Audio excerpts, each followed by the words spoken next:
Buenos días, mi televidente. Gracias por estar nuevamente en este su programa Jaime Arellano en la Nación. El día de hoy, tal como lo anunciamos el día viernes, hicimos un pequeño cambio a nuestro horario, a nuestra agenda. Los días lunes platicamos por lo general con el doctor Noel Vidaurre Argüello. Esta vez vamos a estar platicando con el doctor Francisco Rosales, magistrado de la Corte Suprema de Justicia, miembro militante del partido Frente Sandinista, que desde la semana pasada, en una entrevista que le hizo al señor Carlos Ponce, director ejecutivo de Freedom House desde Washington, lo mencionó al doctor Rosales como uno de los posibles integrantes de una lista que se está trabajando en los Estados Unidos señalado por actos de corrupción. Y además el señor Ponce mencionó y habló alrededor de los errores y los problemas que ven desde ellos allá en Washington y la Oficina de Derechos Humanos sobre los procesos electorales aquí en Nicaragua, sobre el Estado de Derecho, sobre la falta de independencia de los poderes, en fin. Y el doctor Rosales también va a hablar al referente su opinión, va a dar su opinión al referente a estos puntos. Así que vamos a estar tocando temas alrededor del sistema jurídico de este país, pero también, sobre todo, vamos a estar tocando el ámbito político en este país. Antes de entrar con él, hombre, yo creía que ya nada me podía sorprender de los procesos electorales que se dan en Nicaragua. Yo creía que ya todos los abusos que se podían dar, todas las violaciones a las leyes que se podían dar, todo, inclusive hasta las burlas que se dan en este proceso, que se puedan dar en un proceso electoral, yo creía que, pues, que ya no había más, para serles sincero. Pero este paisito, oh Dios, nunca deja de sorprender. Y me llama la atención el día viernes, estábamos preparándonos para entrar al Cuarto Poder, y ahí nos damos la noticia, recibimos la noticia que el Frente Sandinista, con su representante legal, jefe de bancada del Frente Sandinista de la Asamblea Nacional, el diputado Di Castro, fue a inscribir a todos los candidatos a diputados, a todos los candidatos a concejales, alcalde y vicealcalde. Y cuando los medios de comunicación, aquellos que se les permitieron acercarse, le preguntaron qué era lo lógico, quiénes eran los candidatos o los principales candidatos que habían inscrito, sobre todo en las cabeceras departamentales, sobre todo en la capital, de una manera muy disciplinada, el diputado Castro dijo: vayan a verlo a la Gaceta, porque nosotros no vamos a dar esa información. Cuando nos comentaron eso, a los cuatro que estábamos ahí, incluyendo a Miguel Mora, que es sandinista, nos dio risa. Creíamos que nos estaban bromeando, que estaban haciendo la guasa. Y le preguntamos, y le pidió a Miguel, a su equipo de prensa, que confirmara la noticia. Y después vimos el video, pues, confirmando la noticia.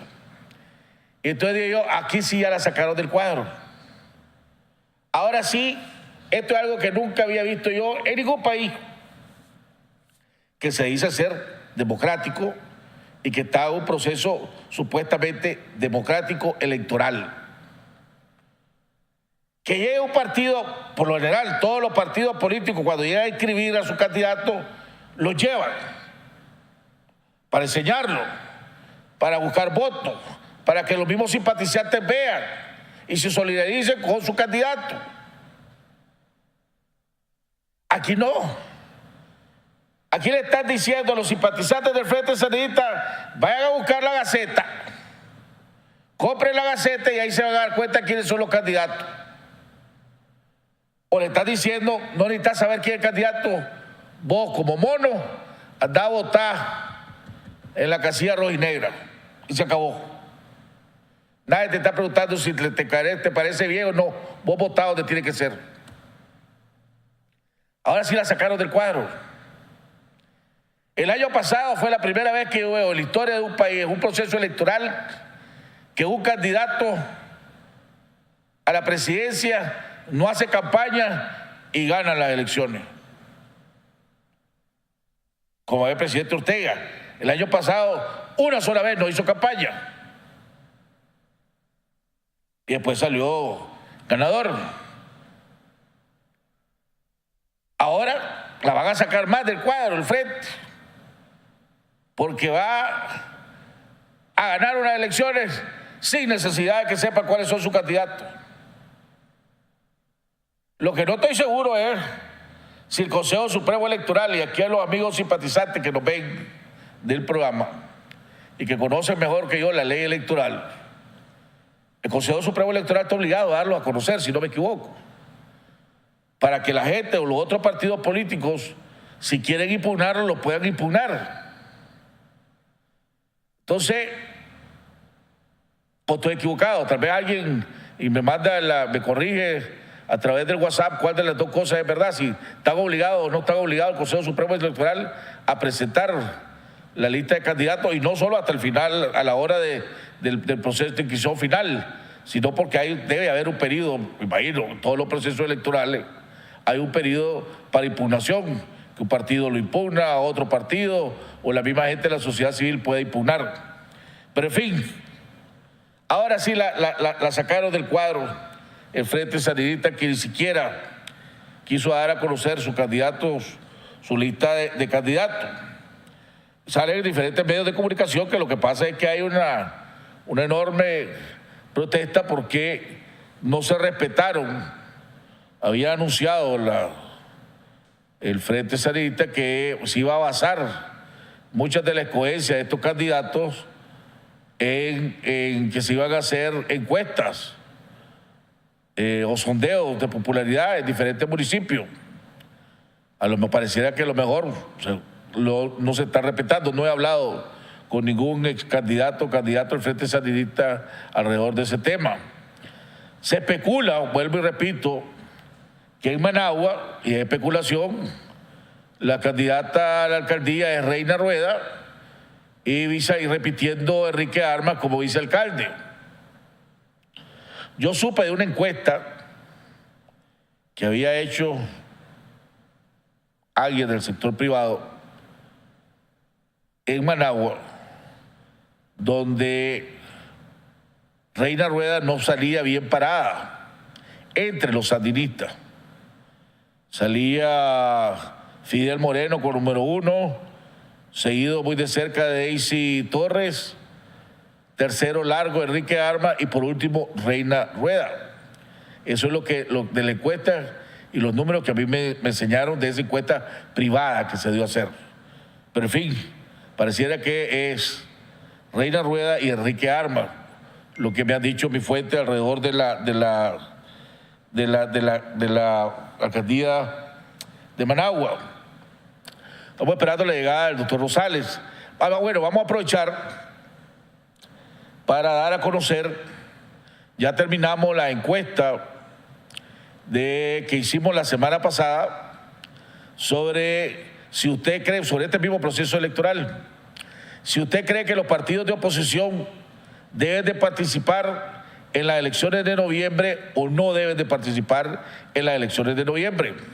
Quiero decir que estoy sumamente y agradezco enormemente la enorme participación que hemos tenido. Vamos a dar a conocer el universo de votantes, ¿verdad?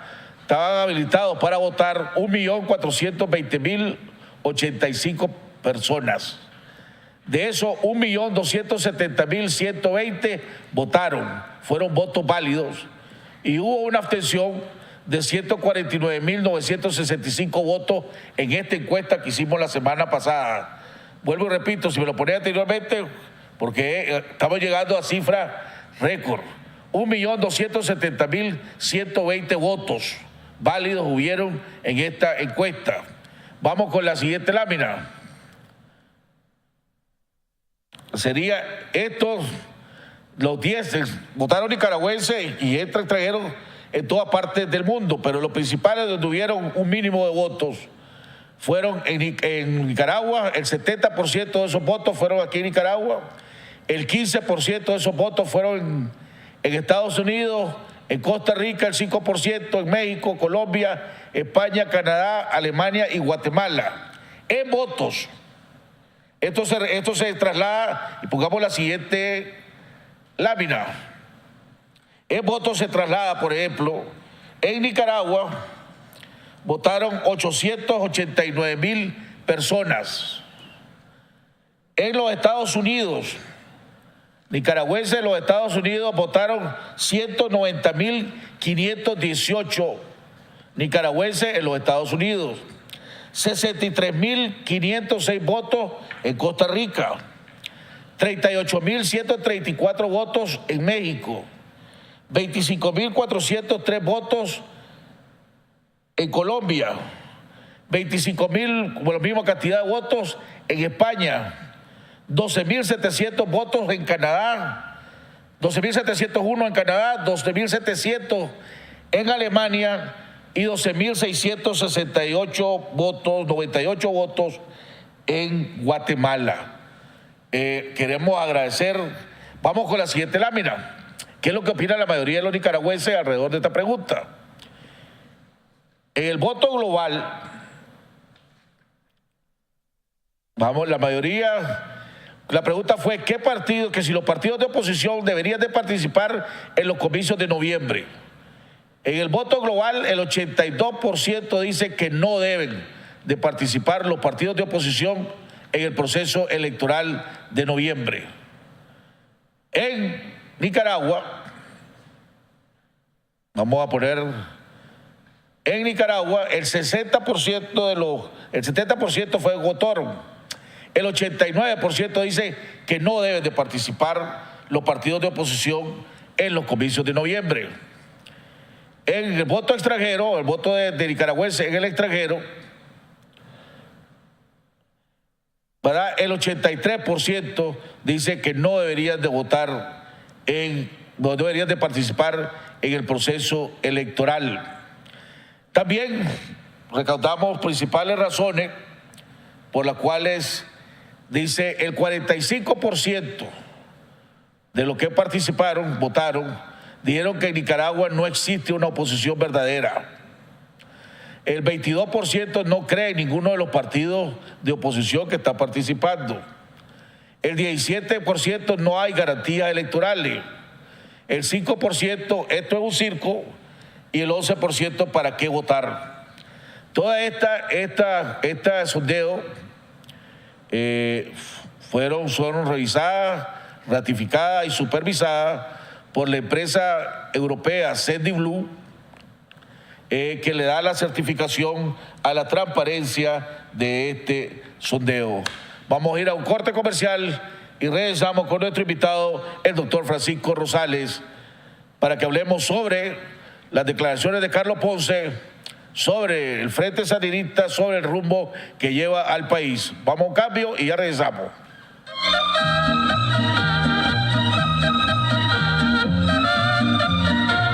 Haga realidad sus sueños, proyectos y metas con Plan Ahorro Meta Banpro.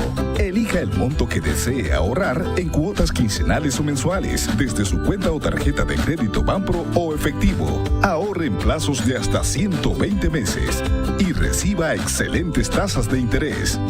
Visite nuestra sucursal más cercana y haga realidad sus sueños, metas y proyectos. Banpro, Grupo Promérica.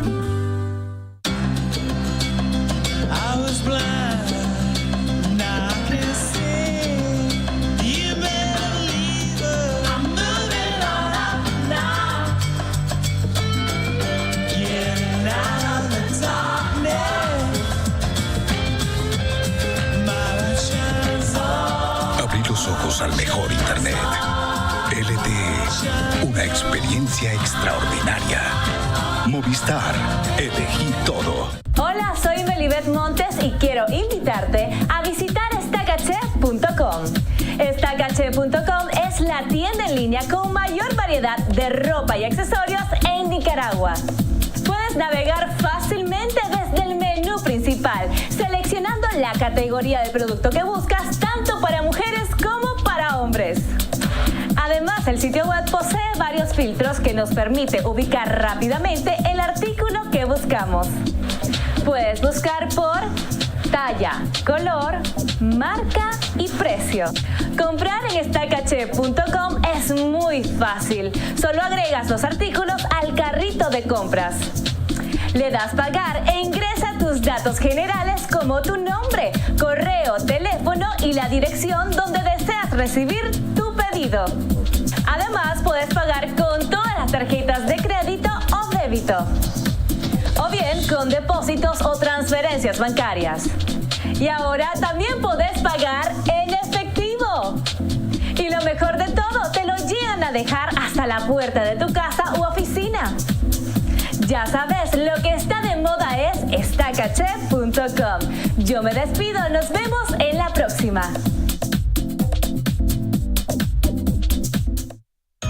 Nicaragua posee bellezas naturales, culturales e históricas que son fuentes de atracción para los turistas. Sin embargo, el aporte que deja el turismo a la economía nacional aún está por debajo de su pleno potencial. ¿Qué podemos hacer para que el turismo se convierta en un impulsor de la economía nacional? Necesitamos una estrategia compartida, de largo plazo y estable que defina metas y objetivos.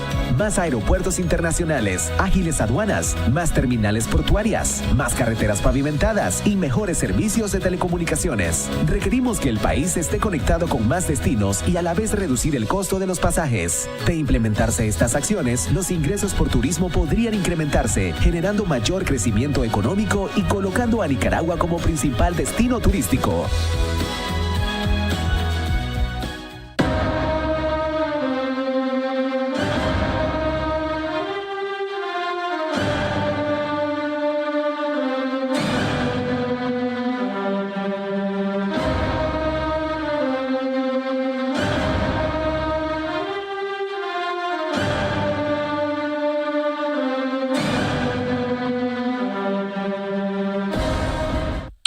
Dedicación al servicio para salvaguardar la vida y bienes de nuestros clientes es nuestra misión. Somos expertos en vigilancia electrónica. Instalamos CCTV y oficiales de monitoreo, alarmas de detención de intruso y monitoreo las 24 horas. Instalamos alarmas de detención de incendio, control de acceso y cercas eléctricas. Sistemas profesionales de seguridad SA. Responsabilidad y profesionalismo. Su mejor opción para su protección. Residencial Bolonia de Ticabús, 4 cuadras al sur, Managua. Teléfonos 2266-9778, 2266-8901. Yo soy Francisco de Asís Fernández y los invito a que adquieran mis libros en Hispamero.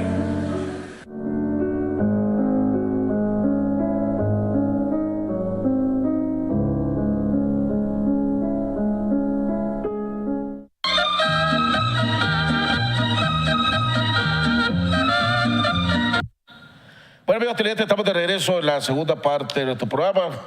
Ya está con nosotros nuestro invitado de honor, el doctor Francisco Rosales, magistrado de la Corte Suprema de Justicia. Pero a él le hemos invitado para tanto como magistrado de la Corte Suprema de Justicia, pero al mismo tiempo se va a quitar, le hemos pedido que se quite el sombrero del magistrado y hable como sandinista, para que hablemos alrededor de declaraciones.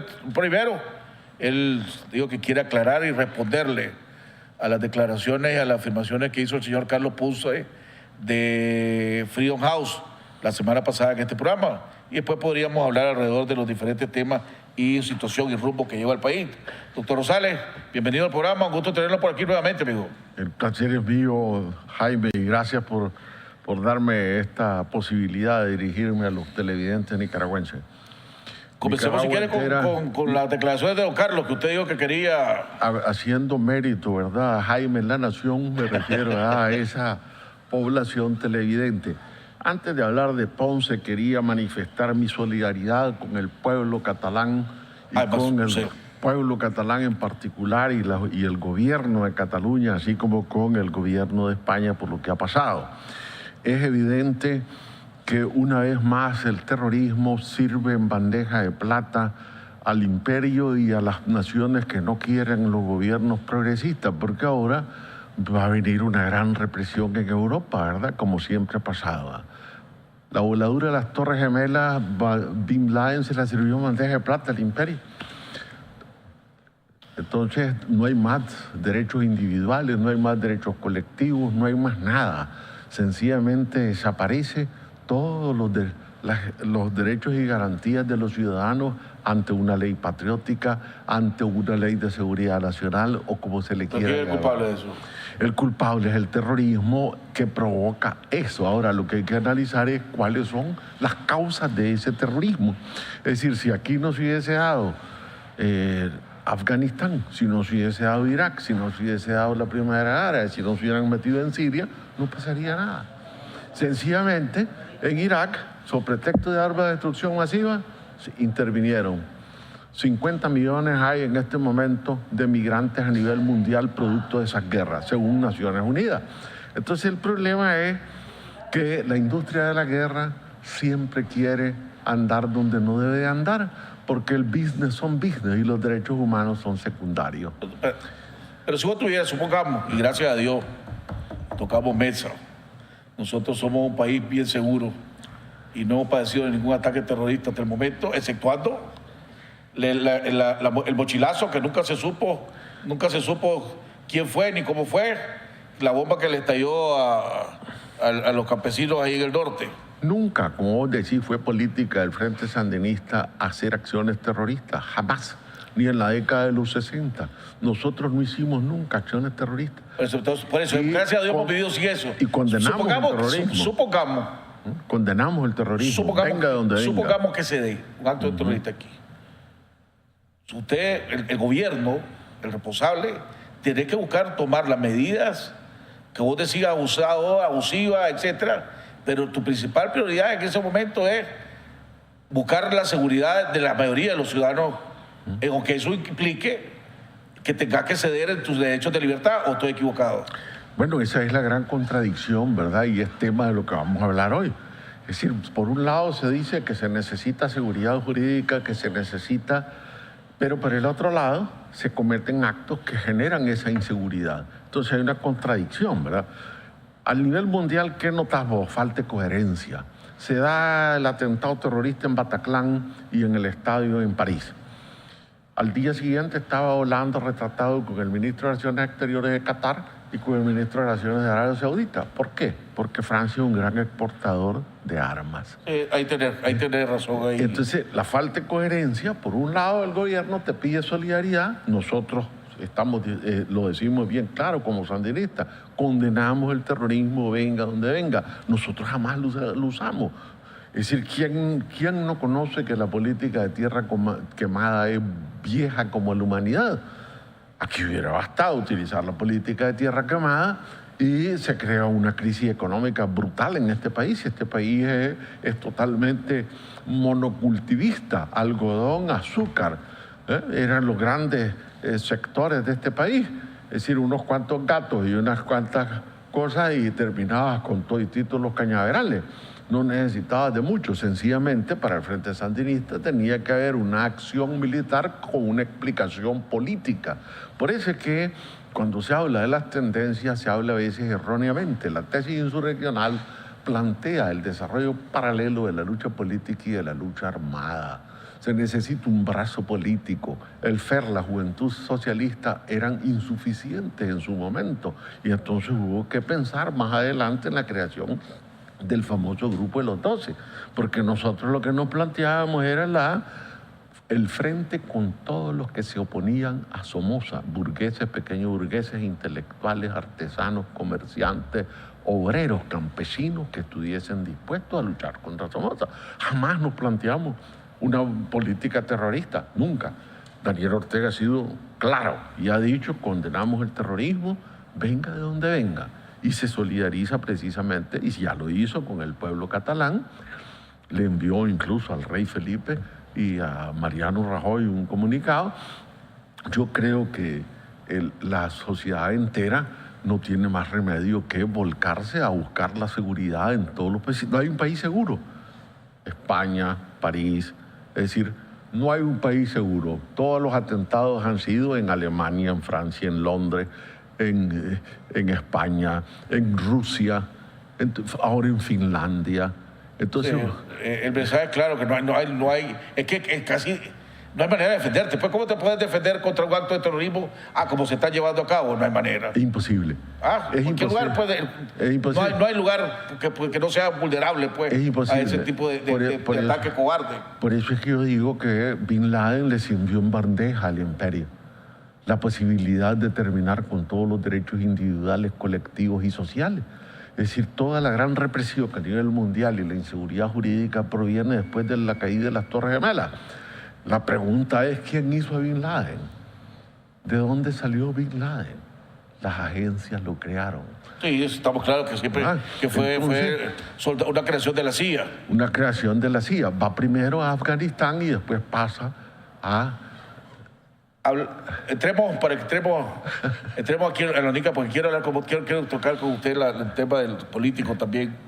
Pero te das cuenta que lo que me preguntabas antes está directamente vinculado. Sí, es parte. Es decir, hablamos de violación de los derechos humanos, pero ¿quiénes son los grandes violadores de los derechos humanos? ¿Quiénes son? Es decir, a nivel mundial, después de la Segunda Guerra Mundial ha desatado 13 guerras los Estados Unidos. Ha ocupado múltiples países. 13 guerras ha desatado. Y evidentemente, cuando comienzan a sentir golpes al interior de su país, porque están acostumbrados a participar en guerras incluso ya ganadas, porque cuando lanzan las bombas de Hiroshima y Nagasaki, ya los rusos le habían ganado la guerra al Führer. Entonces, en ese momento ya están triunfantes, ¿verdad? Los marines.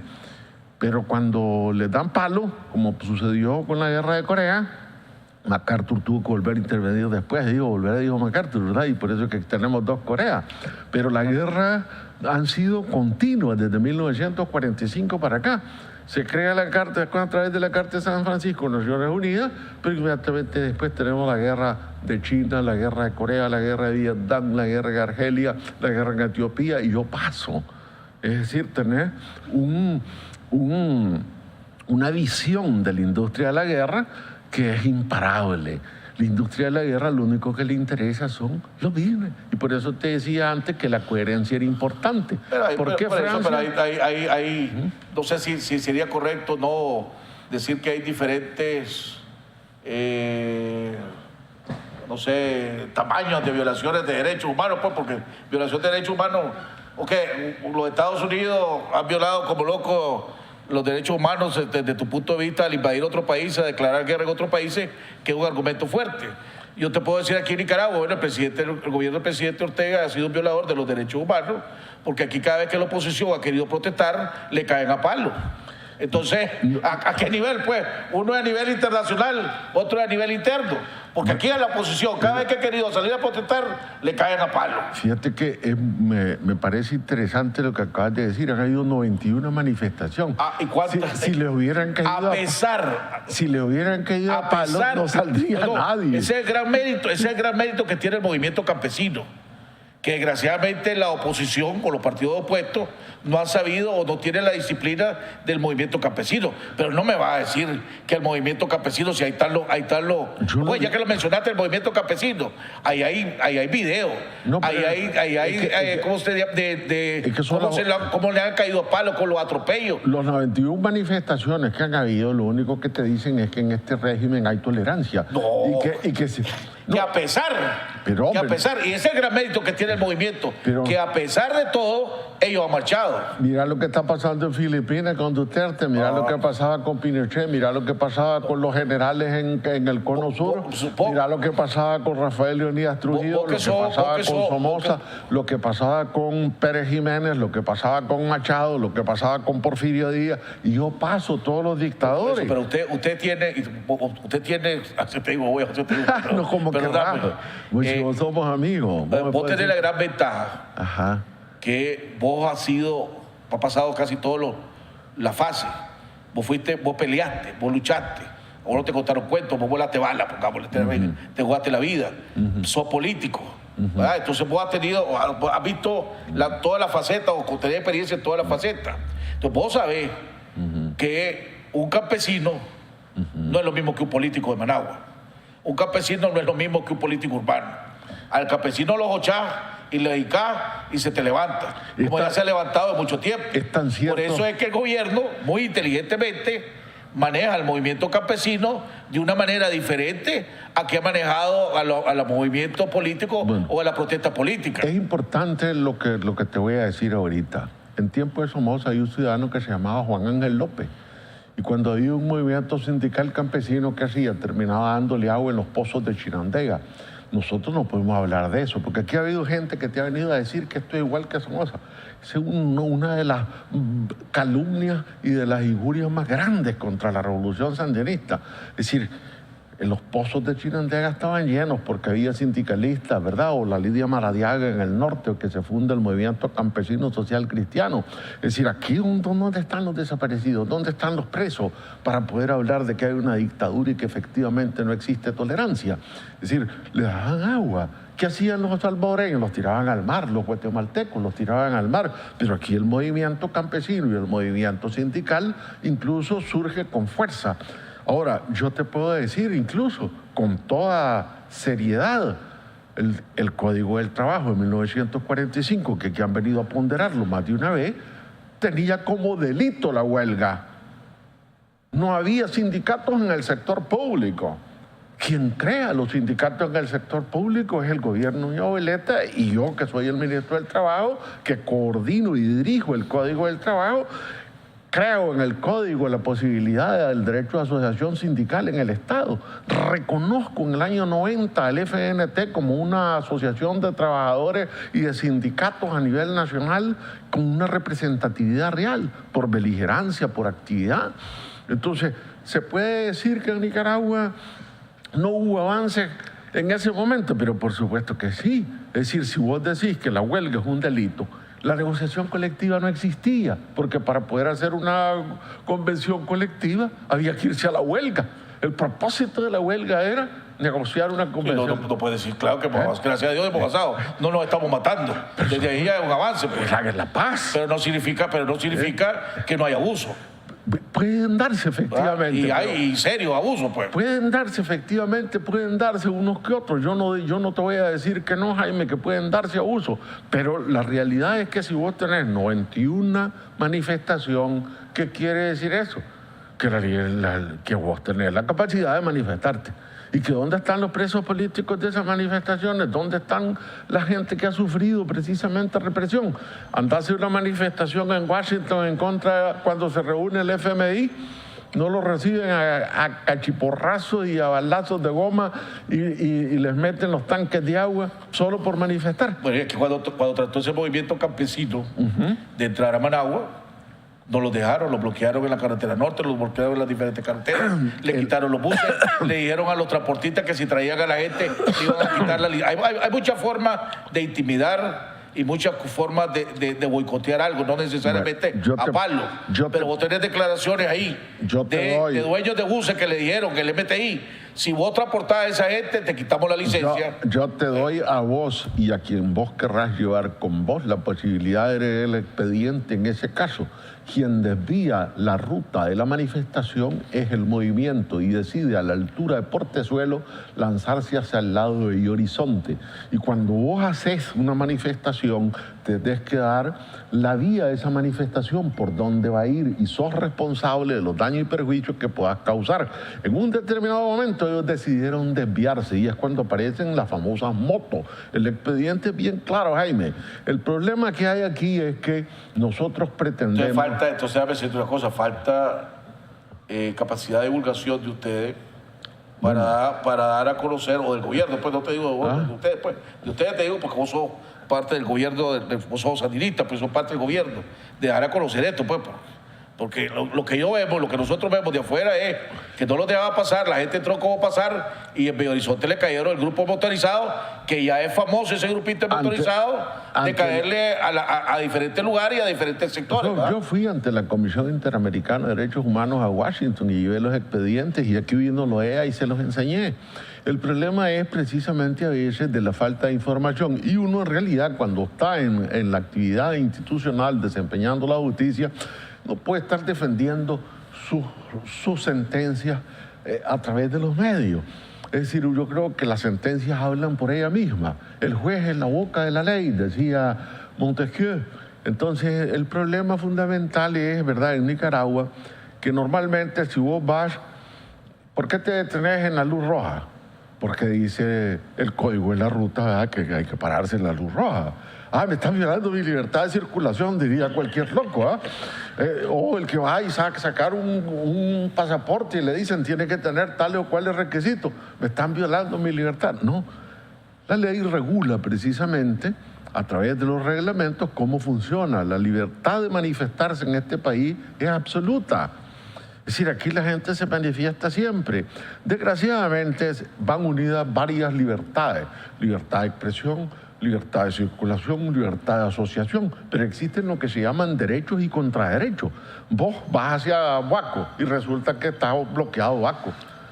Y entonces vos vas a traer a un familiar y hay un tranque. Mire, tengo un problema, déjeme pasarlo, no te dejo pasar, pues, y ahí se va a morir mi familiar. ¿Por qué? Porque hay un tranque. Ese tranque no solo tiene efectos políticos, sino que económicos. Sube el precio del queso. Se quita el tranque, pero sigue el precio del queso alto. Ya que mencionaste Huaco. Los derechos del que va circulando son violados. Ya que mencionaste Huaco, por mencionar el tranque, Ajá. Cuando iba a haber una de las manifestaciones del movimiento campesino, que era no esta, sino que dos o tres anteriores, que salió en todos los medios, por ejemplo, en uno de los tranques pararon a Violeta Granera con la presidenta del MRS y no la dejaban pasar. Al día siguiente iba el doctor Noel Vidaura Arguello, que lo tengo todos los lunes. El invitado especial. ¿Verdad? Y precisamente llegando al empalme en Huaco, lo paró la policía. Y le preguntaron para dónde iba. Voy para tal lugar, le dice, pues, ¿dónde está la manifestación? ¿Y a qué va a ir? ¿Y qué va a ir? Pues voy a ir a participar. Me invitaron, le dice. Voy a ir a participar. No, usted no puede pasar. Pero ¿por qué no puedo pasar? Dame una razón por la cual no puede pasar. Punto, orden de mayores. Y dice que tenía una lista, el policía, me imagino de personas que podían pasar o no podían pasar. ¿Eso es correcto? Pues en realidad no se puede, habría que haber visto, había que remontarse a esos hechos en ese momento. Y ahí están los videos, ¿verdad? Cuando lo entrevistan y que la policía, ahí lo tenía todavía, ahí tenía. Pero tuvo como a 15, ¿verdad? De conocidos, pues, pongamos. Lo que te puedo decir es que a mí me sucedió más de una vez yendo hacia el norte que me decían, mire, la contra está ahí, no puede pasar. Entonces yo le decía, bueno, a riesgo mío yo paso, voy. ¿Por qué? Porque precisamente tenía necesidad de pasar. Entonces el problema está aquí en los derechos y contraderechos. Vos tenés el derecho de manifestarte, pero vos tenés que respetar los derechos de los otros. Estamos claros. Es como cuando vas a un hospital y te dicen, hay huelga general, pues no hay atención médica. El servicio público tiene sus límites. Vos no podés declarar una huelga en el sector salud de manera absoluta. ¿Y lo regula qué? El convenio de la OIT, que establece en qué caso efectivamente puede darse la huelga, pero tiene que haber atención en salud. Entonces vos no ves en determinados momentos, ¿verdad?, ese equilibrio. Por eso es que los orientales, y Licurgo en particular, fue famoso, ¿verdad? En el equilibrio está la sabiduría y la verdad. Toquemos uno de los temas que está tocando y que mencionó el señor Ponce, es el tema de la corrupción en Nicaragua. ¿Verdad? Y decía el señor Ponce que los niveles de corrupción en este país habían llegado a nivel intolerable, decía él, pues. Mencionó una famosa lista, en la cual te incluyeron. Cuando vos, la última sondeo, la última encuesta que hizo Funides, y le preguntaron al sector privado cuál es tu principal problema, el principal obstáculo que veo ahorita aquí en Nicaragua, ¿cuál es? La corrupción, la falta de seguridad jurídica. Son unidos. en los sondeos que ha hecho FUNIDE. ¿Cómo reaccionás vos como magistrado de la Corte Suprema de Justicia ante esos señalamientos y al mismo tiempo como miembro del Frente Sandinista, donde dice que el gobierno del presidente Ortega es un gobierno corrupto y que está fomentando la corrupción en este país? Mira, en primer lugar, a ese señor, ¿verdad?, de triste memoria, que pertenece a una agencia de la Central de Inteligencia de la CIA, ¿ah? Esa agencia es de la CIA. La CIA la creó en 1941. Es decir, el Pentágono, el Departamento de Estado, el gobierno norteamericano la crea en 1941 para combatir el fantasma del comunismo que supuestamente recurría a Europa, pero no era necesariamente contra el Führer. ¿Qué pasó cuando cae la Europa Central, la Europa del Este? Freedom House está en Polonia, en Rumanía, en todos lados. ¿Haciendo qué? Haciendo el papel que le dice la CIA que tiene que hacer, desestabilizar los gobiernos. Y ese ha sido su papel, ¿verdad? Aquí vino un ciudadano en el año 89 como representante de la Freedom House y fue declarado non grato y lo sacaron. De la misma manera que salió el señor Ponce en su momento. Entonces, que el señor Ponce diga eso a mí no me preocupa. Me preocupa que no haya investigado por qué en la época de Reagan se compraba droga en Colombia, en Perú, en Bolivia y se le vendía al pueblo de los Estados Unidos y con ese dinero, después de corromper a su propio pueblo, ¿verdad?, se le compraba al enemigo número uno, Irán, las armas para entregárselas a la contra. ¿No cree él que ahí tiene el mayor ejemplo gráfico de lo que se llama el crimen organizado al nivel más alto, en la más alta esfera? Porque le negaban al señor Reagan presupuesto precisamente para combatir a la revolución y recurrir al envenenar, a enfermar a su propio pueblo, a matar a su propio pueblo, drogándolo. Y además de drogar a su pueblo, comprarle las armas a su enemigo para entregárselas a la contra. Hombre, ese es el ejemplo más gráfico de la corrupción y del crimen organizado al más alto nivel. Es decir, de la misma manera cuando se decide que las resoluciones de Naciones Unidas no tienen nada que ver y entonces se declara la guerra preventiva o se dice voy a crear un corredor humanitario en el norte de África para cazar a Gaddafi. Pero no es solo Freedom House, el mismo Departamento de Estado de los Estados Unidos, donde vos estás, el embajador de los Estados Unidos dijo que la inseguridad jurídica en este país y sobre todo en el tema de la propiedad le preocupaba enormemente a los Estados Unidos. También dijo que ella estaba vinculada totalmente de Freedom House y de ese señor, ¿verdad? No, por eso, no estoy hablando de eso es importante, ¿verdad? Sí. Que lo digas, ¿verdad? Que está desvinculada porque se trata de una agencia. El problema de la propiedad se ha venido trabajando. No, el tema general, ¿verdad? No solo la propiedad, el tema de la corrupción estamos hablando. Pero el problema de la propiedad en particular se ha venido trabajando desde la década de los 90. Es decir, el proyecto de ordenamiento de la propiedad lo suscribe Orlando Trejo Somarriba y lo dirige en aquella época Rafael Chamorro Mora. A mí me tocó como corte sustituir a Rafael Chamorro Mora y a Saber Chamorro Flete, que estaban en la corte y que dirigían eso. Yo los reemplazo a ellos y entro a ver el problema de la propiedad. Y lo mirábamos directamente, precisamente, con la misma embajada norteamericana que tenía un oficial encargado de eso.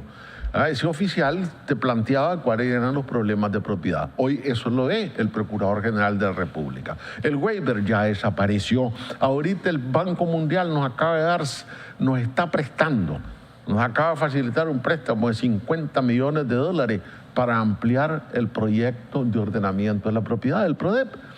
Entonces, por eso, cuando vos les hablabas acá con ese ciudadano de esa agencia de la Central de Inteligencia, le decía, ¿cómo explica usted que el Banco Mundial, el Fondo Monetario... usted está hablando? Entonces, usted... entonces vos ves ahí las contradicciones, ¿verdad? No es cierto, entonces, lo que dice ese ciudadano cuando dice que el voto de los Estados Unidos se va a oponer y va a obstaculizar. Puede ser que obstaculice, pero en este momento, dado precisamente lo que nosotros estamos haciendo ahí en concreto, el banco sabe que hay una coordinación, catastro, registro, que no estamos hablando tonterías porque ellos le dan el seguimiento desde hace 20 y pico de años. Y entonces, acaba de venir Pantoja hace un mes, el representante del banco, para ver eso. Y como te decía, es decir, ese no es un problema. La seguridad jurídica es un problema global.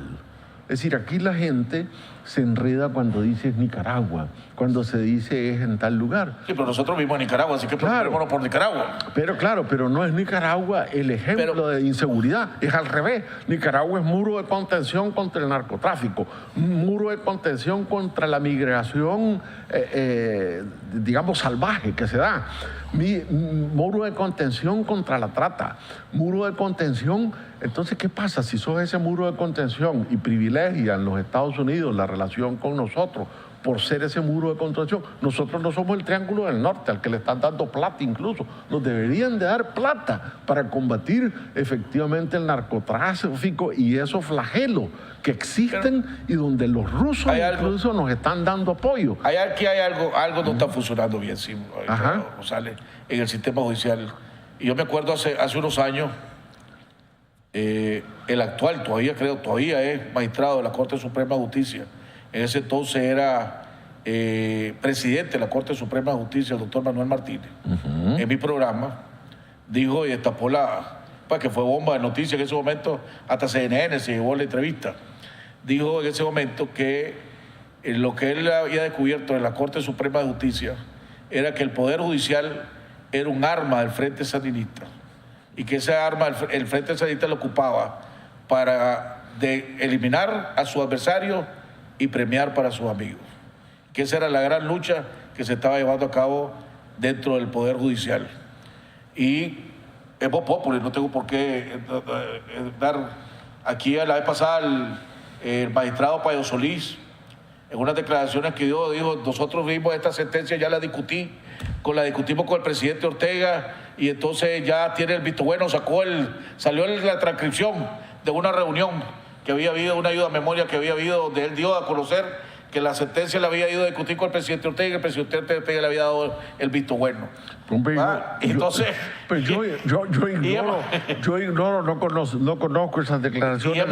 Y hemos visto casos donde te dicen abogados, en nombre de ciertos magistrados o cierta magistrada, ofreciéndote resolverte los casos si le das su tarifa, pues.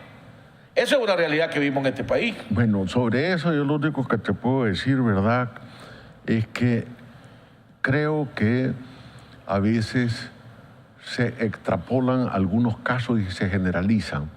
Nosotros fuimos a la Asamblea Nacional a notificarle al presidente de la Asamblea, que en esa época era Arnoldo Alemán, una sentencia. Entonces, y fue el doctor Martínez a notificarse. Yo personalmente fui con él, nos reunimos ahí abajo, la sala constitucional fue, notificó y se arregló el asunto. ¿Por qué? Porque se trató precisamente en ese momento, al más alto nivel, la dificultad política que había y había que resolverla. Cuando aquí se han tomado... ¿Pero la famosa ley Marco? Con la ley Marco, eso fue en el 95, que se negocia precisamente con la Unión Nacional Opositora disidente, ¿ya?, que es en ese caso el Partido Liberal, el Partido Social Cristiano, el Partido Socialdemócrata, es decir, el pequeño grupo que junto con los MRS dirigen las reformas constitucionales. Y ese es el ejemplo más claro de que la ley Marco, que es una ley secundaria producto de un consenso social de los actores políticos de este país, difiere la entrada en vigencia de la Constitución. Y cuando llega Eduardo Montealegre pide incluso todavía que sea otro año más. Y entonces, ¿por qué? Que la propongan un año más, sí. Un año más. ¿Por qué? Porque sencillamente todos sabemos que la salida política requiere de concertación, requiere de consenso. Y el consenso es el único que puede hacer avanzar a un país. Voy a tocar rápidamente, toquemos el tema, porque quiero dejar a un lado, dejemos a un lado esto pues, del sistema, porque para él lo podemos tocar a otro lado, porque si no, ya nos volamos la hora y no vamos a tocar. Hacen ustedes como sandinistas Y la vez pasada estuve viendo fotos tuyas con líderes guerrilleros, comandantes, en los tiempos de lucha. El general Humberto Ortega, la última vez que tuve la oportunidad de tenerlo en el programa, decía que él no cree que aquí se quiera establecer una dictadura familiar en Nicaragua, pero que si quisiera establecerse una dictadura familiar, el sandinismo no lo permitiría. Y que él le aconsejaba al presidente Ortega que si eso está en sus planes, cambiarlo. Aquí en Nicaragua hay muchos sectores de la oposición dicen que aquí se está estableciendo una dictadura familiar. El presidente Ortega dice que quiere quedarse en el poder. Bueno, digo que su familia vivía en un averaje de 90 y pico de años de supervivencia, ¿verdad? Ya doña Rosario Murillo es vicepresidenta de la República. O sea, aquí se quiere establecer una dictadura familiar en este país. Y supongamos que se quisiera. Lo que dijo el general Ortega, de que el sandinismo jamás va a permitir una dictadura familiar en este país, es válido. Mira, así como en política es difícil sostener cuando se dice si hubiera pasado tal cosa, hubiera sucedido tal otra. Claro, Clausewitz solía decir, los generales suelen ganar las batallas a posteriori. Entonces lo que importa es en el momento, ¿qué haces en el momento? ¿Verdad? Entonces, ¿qué pasa? En Nicaragua la gente dice muchas cosas, ¿verdad? De la misma manera que se dice en cualquier otra parte. Es decir, dictadura familiar, y hay los ejemplos, podemos tener múltiples a nivel mundial, ¿verdad? Las pretensiones a veces del que llega al poder es continuar en el poder. En esa hipótesis que vos planteás, el general Ortega te lo manifestó, ¿verdad? Te dijo, el sandinismo está en contra de las dictaduras familiares, te digo. Ese es un criterio del comandante, del general Ortega, que es un criterio válido. ¿El comandante Ortega tiene derecho o no a ser reelecto? Yo te digo sí. ¿El comandante Ortega tiene que ser candidato? Sí. ¿Por qué? Porque es el soberano el que tiene que decidir. Entonces el problema, y ese soberano es el pueblo, el problema es cómo entender las cosas. El constituyente del 87 no estableció nunca prohibición alguna. La próxima vez que venga te voy a traer la Constitución, la copia, la duplicata de la copia original del 87, en la cual yo trabajé en esa elaboración de la Constitución del año 80, en el año 86. Sí, pero no caigamos, por aprovechar el tiempo, no caigamos al tiempo de la sentencia ¿qué te quiero que ustedes decir? Sacaron en la sala constitucional. Bueno, pero es que vos presidías. Tu pregunta precisamente tiene que ver con nadie está cuestionando si es legal o no la reelección del presidente Ortega, porque de acuerdo a nuestra Constitución, cualquier presidente se puede reelegir. Él puede reelegirse. De ahí prestarle... El origen de eso es otro de ahí programa. Prestarle intenciones que él quiere establecer una dictadura familiar, ya eso es una hipótesis. Es decir, esas intenciones... El nombramiento de doña Rosario como vicepresidenta de la República no se podría interpretar como eso. No le echa leña al fuego, pongámosle, para que ciertos sectores la puedan interpretar de esa manera. Bueno, yo pienso que en su momento a mí me preguntaron, ¿qué opina usted de esa candidatura? Cuando se dé, les dije yo, vamos a verlo. No hay ninguna prohibición en la Constitución. Está diciendo que es ilegal. Entonces, el problema es que el mismo pueblo vota por ella. Entonces, yo no puedo cuestionar la voluntad soberana del pueblo. Entonces, aquí lo que hay es que hay que saber distinguir, ¿verdad?, entre los que quieren de manera individual hacer primar su posición frente a la posición del pueblo. En unos procesos electorales bastante cuestionables, pues, pero ese es otro programa. Bueno, ese sería otro programa. Déjame una última pregunta. Dicen, y se me pareciera, que hay una división dentro del Frente Sandinista entre lo que le llaman los históricos y la nueva camada, ¿verdad? Vos deberías, no sé si vos te catalogás por tu trayectoria de luchador y todo lo demás, estás entre los históricos. Deberías de estar entre los históricos. Así es, estoy de los históricos. Hay esa división y una muestra de cómo está saliendo cada día más a luz esa división es lo que pasó hace unos días en el Banco Central, donde al general Ortega lo sacaron, lo corrieron del Banco Central y no le permitieron que se hiciera una actividad en el banco. ¿Cuándo en la historia de este país, de los últimos 20 años, a alguien se le iba a pasar por la mente que al general Ortega lo iban a sacar de una institución del Estado, dando el sandinismo en el poder? Bueno, pero es que ahí hay una confusión. El general Ortega no es el que es sacado, se le niega a la asociación, a la Academia de Geografía e Historia, el acceso a una sala que supuestamente se le había acordado. A él le llegaron a informar. Sí, que un funcionario... No, él ya estaba adentro. Cuando estaba adentro. Eduardo Arellano, él ya estaba adentro. Bueno, si la quieres disfrazar así, podemos disfrazarla. Él sale... La realidad es otra cosa. ¿Cuándo se iba a imaginar? Esto es evidencia así de la controversia que hay entre... No, lo que es evidencia que un funcionario de segunda, tercera categoría se le ocurre impedir el acceso a la Academia de Geografía e Historia. Eso es lo que es evidencia. Es evidencia el sentido de que sí, efectivamente, los que estaban ahí no pudieron entrar. Pero no es... Y al general Ortega le dijeron que por favor saliera. Pero no es un problema entre los funcionarios disque de la juventud que están ahí y el general Ortega, porque ahí no hay gente de la juventud en particular, hay incluso viejos que están y algunos históricos del Frente Sandinista. Sí, pero viejos de la nueva camada. Bueno, es que en ese proceso así es, ¿verdad? Es decir, vos tenés que ver gente que va llegando, y entonces el problema son las iniciativas. Decía el doctor Ordóñez Vargas, granadino, lo peor que puede haber son estúpidos con iniciativa. Entonces hay estúpidos con iniciativa que deciden en ese momento que esa sala se va a ser ocupada por otra gente. Entonces el tema es, ¿verdad? Pero no se sienten ustedes, Chicón, que quieren ser desplazados. Pues es cierto que hay que darle paso a la juventud y todo lo demás. Mira, pero nosotros vemos líderes históricos. Esa es la historia, eso que me está planteando es la historia de la humanidad. Hay un libro de Bioy Casares que te lo recomiendo, que lo puedes leer en el fin de semana, La Guerra del Cerdo. Los jóvenes turcos quieren desplazar a los muchachos son los viejos, los muchachos que habían hecho la revolución, los muchachos que habían hecho avanzar a Argentina. Entonces vos te lo lees, vas a ver en La Guerra del Cerdo ese fenómeno, ¿verdad? ¿Qué pasa, verdad? El que viene empujando. Es decir, cuando se da cuenta de que esos históricos y esos viejos son importantes, entonces se da cuenta que los tiene que tener como asesores, como consejos, etc.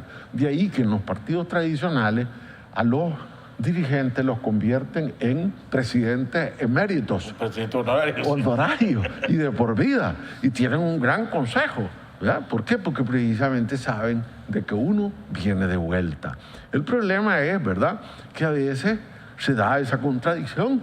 Es decir, por ejemplo, yo sostengo, ¿verdad?, que aquí la gente dice el gobierno de Ortega es un gobierno comunista, es un gobierno socialista. Ya quisiera yo que fuera socialista. Aquí lo que hay es la libertad de empresa de manera absoluta. La ley de la oferta y la demanda, un repollo que cuesta 80 pesos. ¿Cómo va a ser posible? Entonces vos te das cuenta que lo necesitas es una concertación de precios. Hacerle ver al productor, mire, usted gasta tanto, usted debería ganar tanto, y establecer precios razonables. La justa redistribución de la riqueza es lo que nos hace falta aquí. ¿Cómo va a creer que el salario real promedio sea tan bajo? Es decir, vos tenés que darte cuenta que no puede ser. Es decir, tiene que haber conciencia social. Tiene que haber conciencia social. Y se está avanzando, y por eso me gustó la intervención de José Adán Aguirre. ¿Por qué? Porque sencillamente se está respondiendo con el concepto de diálogo permanente, concepto que además está incorporado en la Constitución. Aquí hoy por hoy la gente se olvida todo, la memoria es corta. Aquí había COMPES, había CONADES, hoy hay precisamente un consejo que está trabajando. Queda pendiente para la próxima. Okay. Por lo menos la próxima que hagamos. Ahora que ya sabemos que podemos contar con vos, vamos a tratar de abusar de esa amistad. Bueno, vamos a un corte comercial y nos despedimos y nos vemos el día de mañana en otro interesante programa aquí en Jaime Arellano en La Nación.